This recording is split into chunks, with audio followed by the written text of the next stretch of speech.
Did you know that Zambia used to assemble motor vehicles after the country's independence until the 1990s? So why did we stop? In 1964, after the country's independence, Zambia had very few privately owned motor vehicles in the new nation.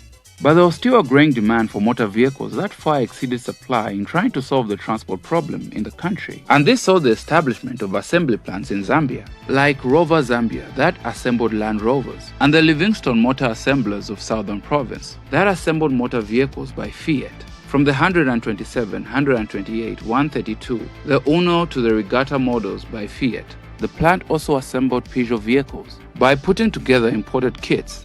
The Livingstone Motor Assemblers was set up by the state-owned Industrial Development Corporation, INDECO, in a joint venture with Fiat.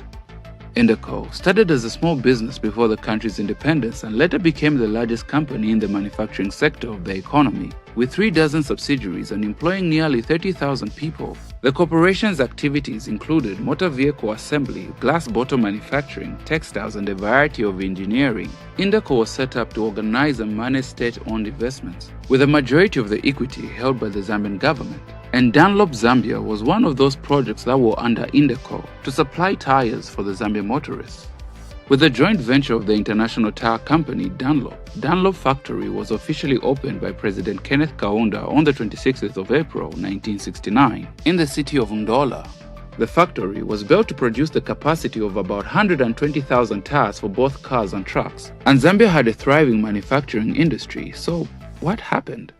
This was said to be caused by the fluctuation of the kwacha, the collapsing of the Zambian economy after the falling of the copper prices in the 1970s into the 1980s, and the suffering effects of the IMF, the International Monetary Fund, and the World Bank Structural Adjustment Program from 1983 to 1987. And after President Kenneth Kaunda's 27 years of ruling came to an end, this saw the lifting of import restrictions on motor vehicles under the Movement for Multi-Party Democracy (MMD) of President Frederick Titus Jacob Chiluba.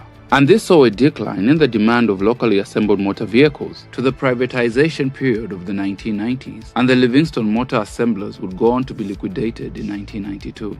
So, with the talks of the establishment of new motor vehicle assembly plants in Zambia, do you think these factories will suffer the same fate of being closed down after a very short period of time? Or do you think we have learned from our past experience in the manufacturing industry of car assembly? Places to test a car than the African rallies, but there aren't any tougher ones. This is the Peugeot, winner of the two major African rallies. The winner, again, Peugeot, the car that comes through in the mud.